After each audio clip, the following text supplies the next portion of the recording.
Right, up next, we take a closer look at South Korea's chip trade with neighboring China amid Washington's calls for Seoul's participation in its Chip 4 alliance. For more on that, I have Professor Oh Joon-seok at Sookmyung Women's University joining me, that is, virtually. Professor Oh, welcome. Yeah, thank you for connecting me. Right, now, Professor, we are well aware that South Korea's biggest trading partner is China. Could you start with some perspective on this particular reality then? Yes, it is true. Number one trade partner of Korea is China.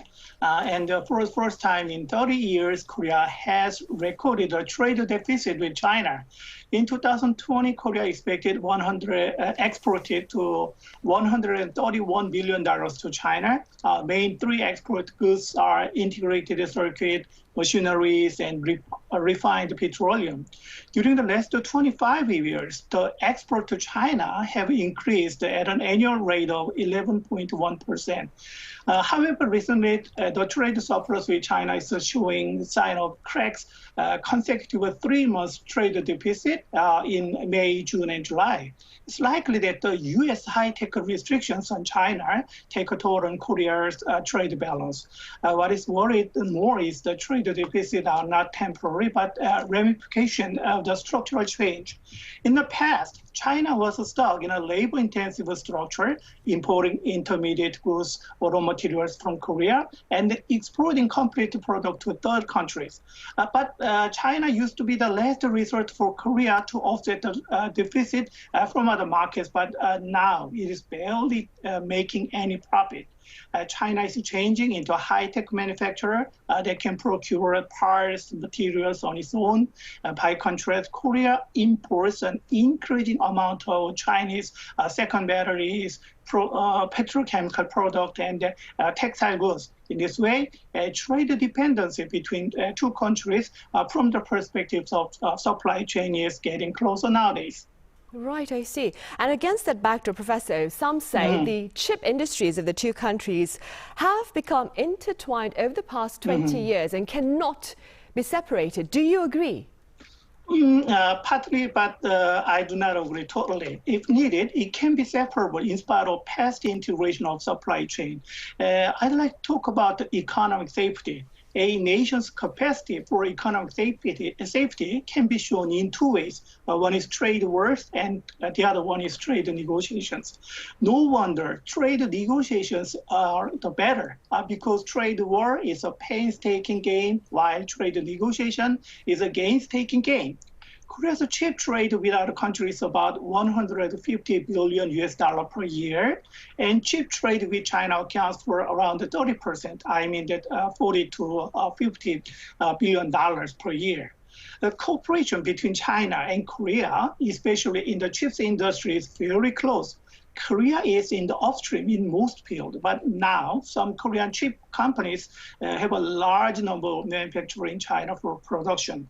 NAND flash memory chip made by Samsung Electronics, Xi'an factory account for more than 40% of its total NAND flash output of Samsung Electronics, while 45% of SK Hynix total DRAM chip output is produced in Wuxi. The trade relation between China and Korea have come under heavy strain due to Seoul considers joining the prospective alliance. 30% of memory chip export to Korea goes to China. On the other hand, 70% of Chinese chip imports comes from Korea. It is unlikely to go into trade retaliation against Korea's chip-making industry. Instead, it cannot be ruled out the possibility of retaliation against Korea's other industry or Korea's advanced material industry, which is crucial for the chip supply chain. Right, and staying with that then, Professor Oh, how does South Korea's potential participation in the U.S.-led chip alliance look to affect its related trade with China then? Korea's export to China dropped in April, highlighting the impact that COVID-related lockdown in Chinese cities having on supply chain around the region. A divided organization suggested for the trusted value chain among alliance, or a so-called Chip 4 alliance.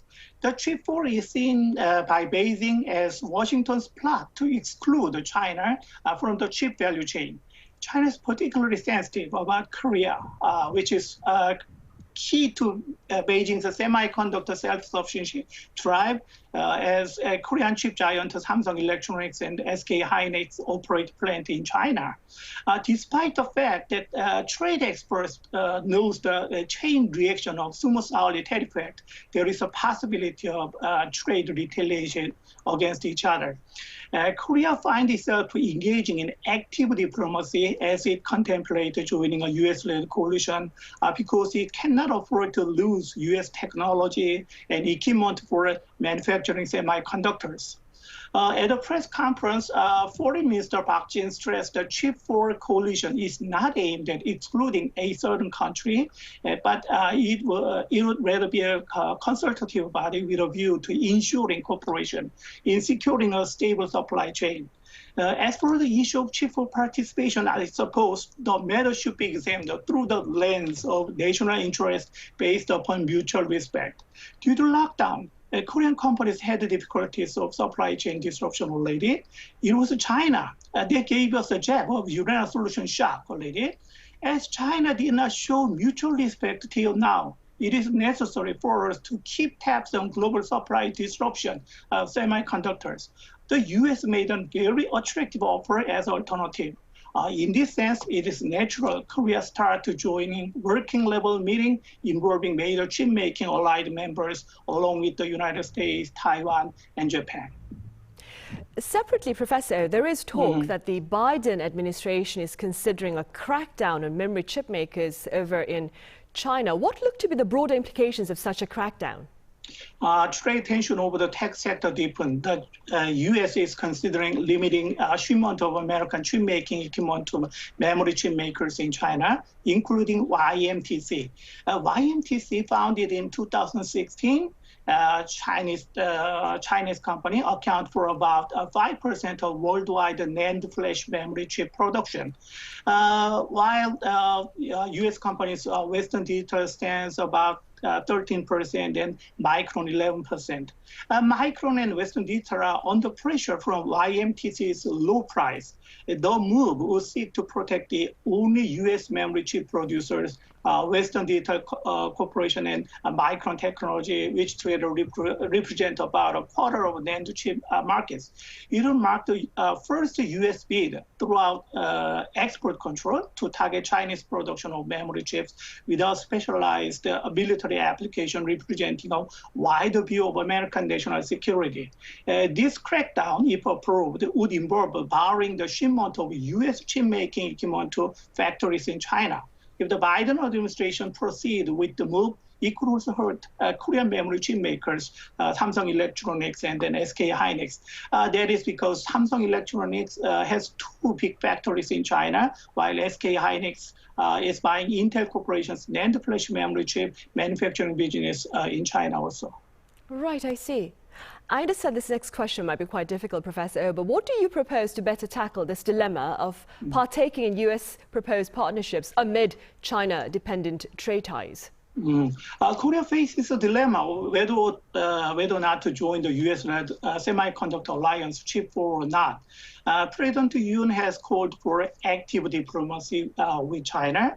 Yoon's prudence on the topic indicated Korea's careful calculation over gains, if any, against losses from possible participation, as Korea's export-centered economy would be hit hard if it blindly joined the U.S. technology choking off of China. As several U.S. backbone industries have been suffering a lot from the semiconductor supply chain disruptions, in one part, but it is to the point that the Biden administration raised the policy issue of a critical supply chain. It's so natural. But on the other hand, it is expected, despite increased U.S. scrutiny, I guess it's too far a scenario for Washington to seek a complete decoupling of Beijing in the semiconductor industry. Some experts thought that the intensity of U.S. action would be loosened after the U.S. midterm election. In handling the country's key trade policies rather than seeking full-scale sanctions, the United States would apply tighter control in a more targeted and very limited way. So Korea could take a role of a modulator in between. As China is the world's top semiconductor consumers, Korean government has to count in policy dynamics and complexities and to take a more cautious stance because excessive chip supply would also cause a serious impact to Korean companies. Right. And before you leave us, Professor, the Yoon administration has vowed to better support the country's semiconductor industry. What are your thoughts on this intention as we seek economic security amid the volatile global conditions? A very good question. When Korea have only to follow the U.S. leadership, chip export will be in danger, harming 40 to 50 billion trade volume per year with China. Geopolitical dynamics and the landscape of trade is too fragile. China is in the middle of industrial transition, and the world is getting divided into the backdrop of a trade war. Supply failure of major raw material or major parts are becoming more frequent. So Korea must create a technological innovation network based upon international cooperation and co-prosperity by focusing resources on value-added industries, including material, parts, and equipment.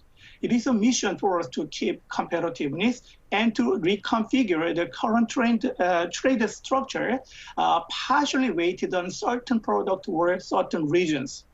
I see. All right, Professor Oh, as always, thank you very much for your time and your thoughts. Thank you for inviting me.